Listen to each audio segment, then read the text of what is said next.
of the 70% or greater that is associated with cloud formation. And so we know now that these are not clouds in any conventional sense.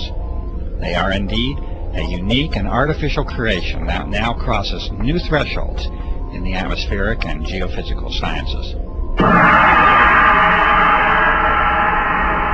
There is one way that such a transformation can be made, and that is with the introduction of vast quantities of an extremely small, water-loving metallic salt at flight altitude. This transformation cannot be achieved with water vapor alone, and the emissions under examination are indeed not water vapor. They are solid, and they are well entrenched into your air supply. These important conclusions are at the very heart of the aerosol operations that are being disclosed here. These changes in the very atmosphere that we breathe have a fundamental impact upon the life of this planet, and these aerosol operations have many potential applications that reduce the sanctity of that life.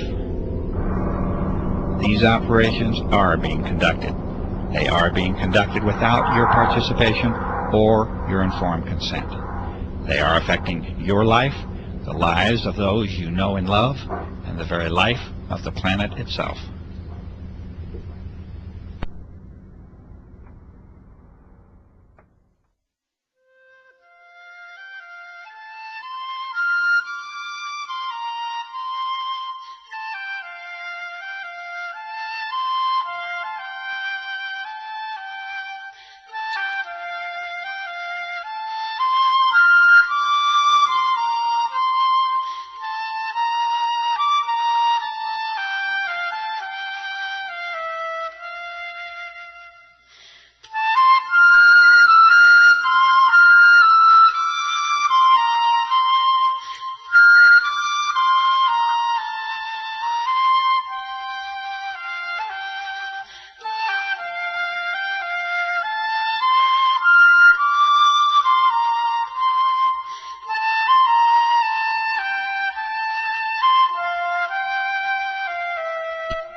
Try to remember the color blue, for once it was yours to see.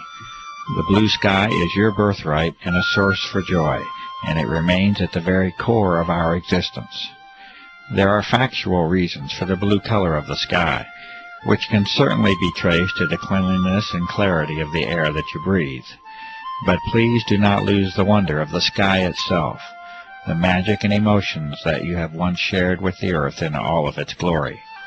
These are more than facts, reasons, and observations. They are the experiences and memories of life itself.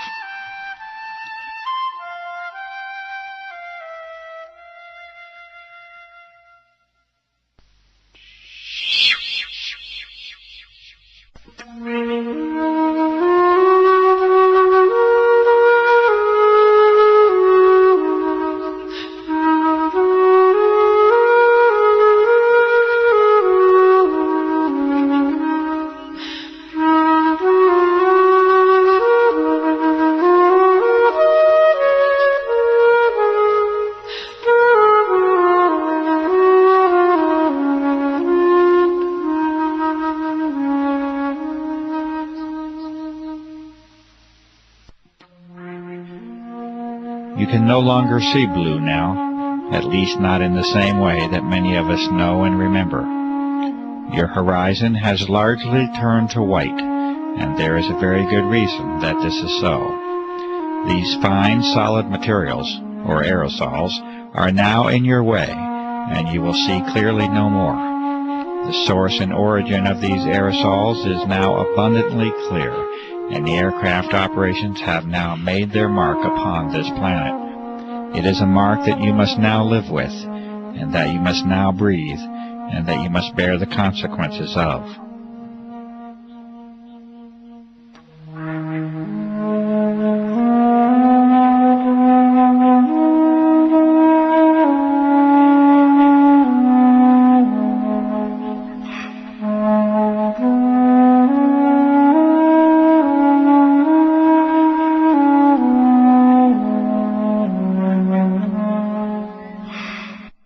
That is, unless we all become aware of the level of damage that has already been done, and unless we act together to reclaim our planet and its atmosphere.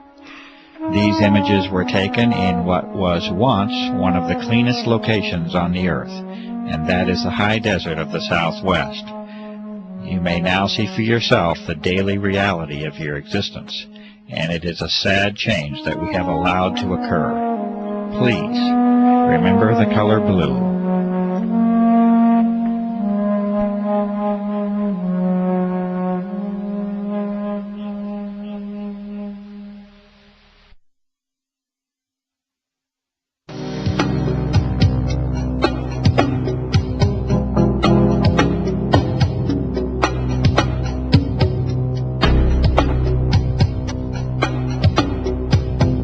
In the early part of 1999, a website under the name of www.carnicum.com was created to call attention to the unusual events and effects surrounding aircraft activity over the southwestern desert skies of the United States.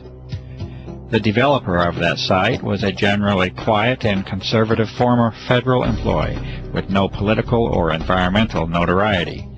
Within a matter of days, it was apparent that this site was immediately drawing attention from a broad host of high-level government and military agencies, defense contractors, research organizations, chemical and pharmaceutical companies, and health organizations. This interest was documented on this same site for a period of several months, by which time an obvious pattern of monitoring the developing research was apparent. Over the next few years, a glaring disparity had evolved. On one hand, a high level of monitoring of documentation, sampling methods, research, analysis, and disclosure efforts was now documented. On the other, a campaign of continuous dismissal of the significance of the issue and a refusal to investigate was conducted by those very same visitors. You are now seeing a small sample of these frequent visitors and monitoring agencies and companies, such as the Pentagon, multiple Air Force bases, the United States Senate, aircraft manufacturers, pharmaceutical and drug companies, national security, intelligence and emergency agencies, weapon and defense system contractors, research organizations, and the media. The United States Air Force is now on public record as declaring that the entire subject of this documentary is a hoax. This assertion was first made by Lieutenant Colonel Michael K. Gibson in August of 2000, when he stated that, quote, "The chemtrail hoax has been investigated and refuted by many established and accredited universities, scientific organizations, and major media publications," end quote. This assertion was later escalated when Colonel Walter M. Washabaugh in 2001 repeated verbatim the previous declaration. Colonel Washabaugh also did not opt to provide the detailed list of the refuting parties.